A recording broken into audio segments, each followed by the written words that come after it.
ধর্ম সম্পর্কে জানতে চায়, ইসলাম সম্পর্কে জানতে চায় এবং স্বেচ্ছায় ইসলাম গ্রহণ করে। এরই ধারাবাহিকতায় আজকে সকালে একজন ভাই আসছে, তার বাড়ি হলো নেত্রকোনা উত্তর শিববাড়ি রোড, উত্তর নাগরা, নেত্রকোনায়। তার নাম হলো প্রীতম সরকার, তার পিতার নাম হলো চন্দন ঠাকুর, সে হলো প্রীতম ঠাকুর। তো সে আমার কাছে আসছে, আমি তার তদন্ত করছি। সে বলছে তার বয়স হলো 24 বছর, ভোটার আইডি কার্ড আছে, ভোটার আইডি কার্ডেও আলহামদুলিল্লাহ 24 বছর বয়স, প্রাপ্তবয়স্ক। এবং ছেলেটা যথেষ্ট বুদ্ধিমান ছেলে, এসএসসি এবং ইন্টারমিডিয়েট পড়ছে। নাম করা নেত্রকোনার দুইটা জায়গা থেকে, আঞ্জুমান থেকে সে এসএসসি পাস করেছে এবং আবু আব্বাস থেকে সে ইন্টারমিডিয়েট পাস করেছে।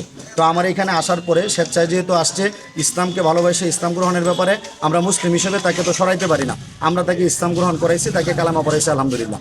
তো এর পরবর্তী সময়ে থানা থেকে ইউনুসার সহ বিভিন্নভাবে আমার উপর সবাই আসছে। আসার পরে অভিযোগ করছে হিন্দু ভাইয়ারা, ছেলেটার আত্মীয় স্বজন, যে আমি নাকি জোর করে ধর্মান্তরিত করছি। এখানে একটা বিষয় স্পষ্ট করে বলি, জোর করে ধর্মান্তরিত করা এটা আমার ইসলামে জায়েজ নাই। আমি কাউকে জোর করে কালামা পড়াই না। ইতিমধ্যে আলহামদুলিল্লাহ আমার কাছে প্রায় 900-র উপরে মানুষ কালামা পড়ে মুসলমান হয়েছে, কিন্তু আলহামদুলিল্লাহ কেউ বলতে পারবে না আমি কাউকে জোর করে কালামা পড়িয়েছি। এই ছেলেটা স্বেচ্ছায় আসছে, ছেলের স্টেটমেন্টও দেওয়া হয়েছে। তো পরবর্তী সময়ে পক্ষ বিপক্ষ বাক বিতণ্ড অনেক কিছু হয়েছে। এখন বর্তমানে আমি থানায়, পূর্বধরা থানায় অবস্থান করতেছি।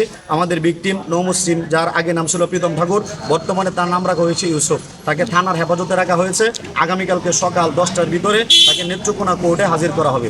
কোর্টের মধ্যে ছেলে যে স্বীকারোক্তি দেবে, এই স্বীকারোক্তির ভিত্তিতেই সব কিছু হবে ইনশাল্লাহ। আমার নাম প্রীতম ঠাকুর পিটু, বাবার নাম চন্দন কুমার ঠাকুর, মার নাম হলো শিল্পী রানী ঠাকুর। আমি স্বেচ্ছায় ইসলাম ধর্ম গ্রহণ করি। বাসা কোথায়? বাসা হলো শিববাড়ি রোড, উত্তর নাগরা, নেত্রকোনা। নেত্রকোনা। আচ্ছা, বলো।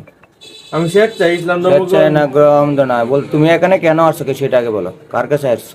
আমি আসছি অসিফবিল্লা নুমানি হুজুরের বাড়ি। অসিফুল্লাহ নমুনা হুজুরের বাড়ি কি লেগে আসছো?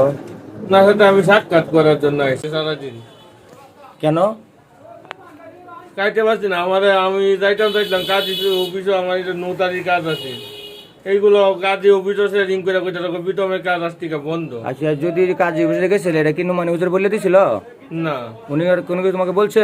না না, উনি এই বিষয়টা জানে না। আমি উনার লোক কই যে আমি কাজী অফিসে কাজ করি, একদিন এসে বলছিলাম। এর আগে একদিন আসছিল? এর আগে একদিন আমি আসছি। কেন আসছিল? ওই তুমি হিন্দু? আমি হিন্দু থেকে মুসলমান, মানে আমি নুমানি হুজুরের নাম শুনছি। আচ্ছা আচ্ছা। ফারুক ভাই আমার বলছিল বড় মসজিদের, উনার ছোট ভাই ফারুক। গুড। এখন এটার জন্য কি তোমাকে কেউ জোরপূর্বক কিছু কিছু করছে? না না, আমার কেউ জোরপূর্বক কিছু করছে না, আমি একজন প্রতিবন্ধী মানুষ। প্রতিবন্ধী মানুষ? তুমি কি স্বেচ্ছায় আসছো? আমি স্বেচ্ছায় আইছি। এখন তুমি কি করতে চাও? আমি উনার কাছে থাকতে চাই, আর আমি বাসায় যাবো না, আমি সব কিছু ত্যাগ দিয়ে আইছি। ত্যাগ দিয়ে আইছো? তোমার বয়স কত চলে এখন? এখন আমার 24, আর বর্তমান বয়স হলো 26। 26। তুমি কি পাস করছো? আয়ে পাস করছি। কোথা থেকে? আবু আব্বাস কলেজ থেকে। আবে আব্বাস কলেজ থেকে। কত সালে? 2022-এ। 2022-এ। ঠিক আর আছে। এখন আমি বিএ সেকেন্ড ইয়ারের ফাইনাল ইয়ার। তুমি ইসলাম ধর্ম গ্রহণ করছো না করবা? আর না, আমি ইসলাম ধর্ম গ্রহণ করছি। পরিবার চল রেডি? হ্যাঁ। তাহলে হুজুর করে করাইছে? না না, আমি নিজে স্বেচ্ছায় গ্রহণ করছি। তাই? হ্যাঁ। আর কেউ জোর আমি করে নাই? ইসলাম ধর্মকে ভালোবাসি, প্রকৃতভাবে শ্রদ্ধা করি। আমি এক চিত্তে আল্লাহ এক এবং অদ্বিতীয়, এটাই আমি মানি।